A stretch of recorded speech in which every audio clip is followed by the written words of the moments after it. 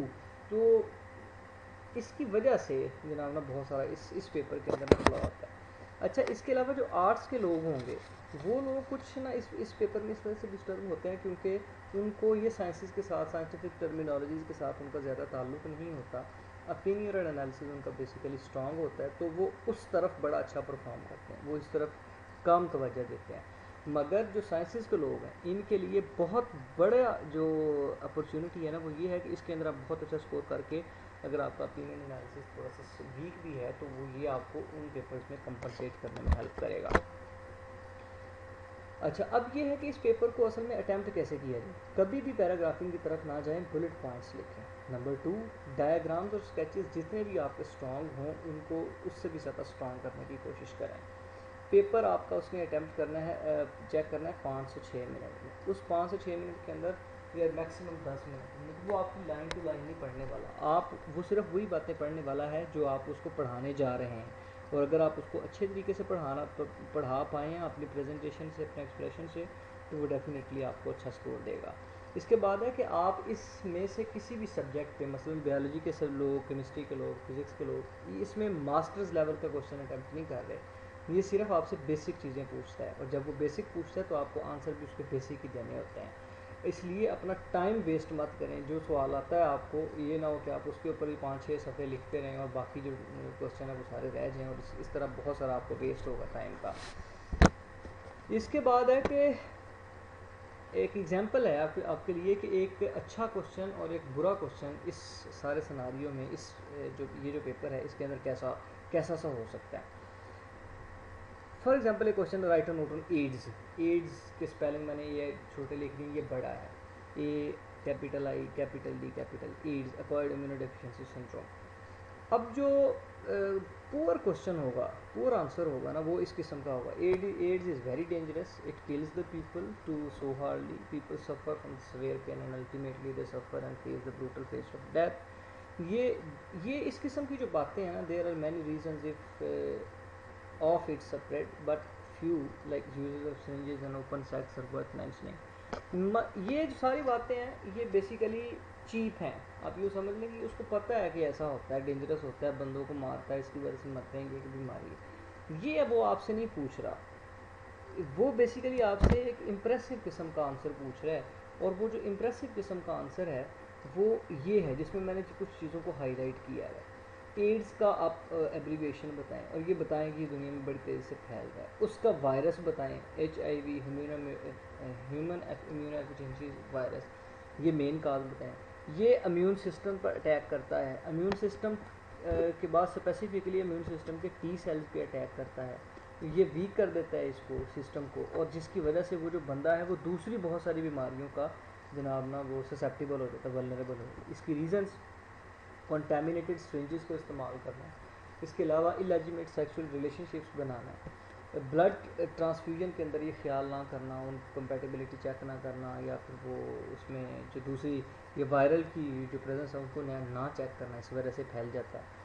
اس کے ٹریٹمنٹ کے اندر آپ اس کی ریزنس کو جناب نا ختم کرنے کی کوشش کریں. میں نے اس کو تھوڑا شارٹ بتا دیا, آپ اس کو تھوڑا سا جناب نا لانگ اور اس کی بیسک جو ٹرمینالوجی ہے اس کے ساتھ بتائیں.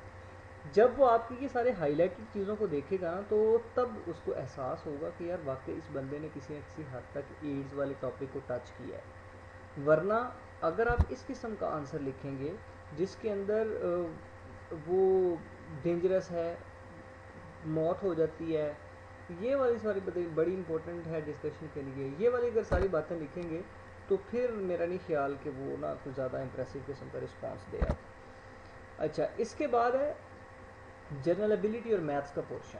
اگر ہم اس پورشن کے اوپر غور کریں تو بیسیکلی یہ اپلائیڈ میتھس پوچھتا ہے, اور یہ بیسک ڈیمانڈ ہے. یہ بیسکس ہی کے اوپر آپ کو فوکس کرنے کو کہتا ہے. مثلا ریشو کے کوشچنس پوچھ لے، پرسنٹیج کے پوچھ لے، ایج گروپس کا پوچھ لیتا ہے، انہیریٹنس کے اوپر کوشچن دے دیتا ہے کہ والد صاحب کی اتنی جائیداد تھی، بچوں میں، بیوی میں اور بیٹی میں، بیٹے میں کتنے، مطلب یہ کس طرح ڈویژن ہوگی. یہ بیسک جو میتھ ہے نا یہ پوچھتا ہے. بیسک اسٹیٹسٹکس میں مین، میڈین، موڈ، ایوریج اس قسم کے کوشچن پوچھنے کی کوشش. وہ آپ سے کمپلیکس قسم کا میتھ نہیں پوچھتا. اگر آپ 8ویں کلاس کی میتھمیٹکس کی کتاب کو اچھی طرح تیار کر لیتے ہیں تو آپ اس پورشن میں سے 25 سے 30 نمبر کا جناب نا ایزیلی اسکور کر سکتے ہیں. جنرل ایبلٹی کے جو کوشچنس ہوتے ہیں 3 میں سے ایک کوشچن جنرل ایبلٹی کا ہوتا ہے جس میں وہ کوڈنگ، ڈی کوڈنگ اور وہ جناب کوئی ایبلٹی کے کوشچن ایپٹیچیوڈ چیک کرنے کے لیے نا چیک وہ کچھ کوشچنز دیتا ہے جس میں آپ کا جنرل ایبلٹی کو چیک کیا جاتا ہے. وہ ٹائم ٹیکنگ ہوتا ہے. اگر جس بندے کی پریکٹس ہوتی ہے وہ تو ان کوشچنس کو اٹیمپٹ کر سکتا ہے، اور اگر جس بندے کی پریکٹس نہیں ہوتی وہ اس کے لیے کافی مشکلات نہ پیش آتی ہیں پھر اس وقت. ہوپ فلی میری باتوں کو آپ کو سمجھ آ گئی ہوگی. یہ اس طرح جنرل سائنس کا آپ نے ایک کام جو بڑا امپورٹنٹ ہے وہ یہ کرنا ہے کہ اپنے آپ کو انالائز کرنا کہ آپ کا کلر کیا. اگر آپ آرٹس کے ساتھ تعلق رکھتے ہیں تو آپ کو ان میں سے سلیکٹو پورشن کریں. سارے کا سارا آپ دیکھیں، اگر آپ نے جنرل ایبلٹی اور میتھس کا پورشن بھی کرنا ہے، اس میں 60 نمبر کا وہ پیپر دیتا ہے، آپ کو 40 کا کرنا ہے، تو آپ اپنے آپ کو 40 کے لحاظ سے اچھی طرح تیار کریں. جنرل سائنس میں آپ کو 80 نمبر کا پیپر دیتا ہے، وہ اس میں سے آپ کو 40 اٹیمپٹ کرنے ہیں، تو آپ اپنے آپ کو 40 کے لحاظ سے بڑا اچھا تیار کریں. اور اگر انفارچونیٹلی آپ چاہتے ہیں کہ میں نے 80 کا 80 تیار کرنا، تو پھر وہ آپ کا 40 بھی اچھا نہیں ہو پاتا، تو پھر آپ کے سارے کوشچن آدھے ہو جاتے ہیں. تو اس میں نا تھوڑا سا یہ گیپ ہے اور اس کو کوشش کریں کور کرنے کی کوشش کریں. اگر آپ نے ابھی تک چینل کو سبسکرائب نہیں کیا تو کائنڈلی سبسکرائب دا کفیل کارنر. تھینک یو سو مچ. اللہ حافظ.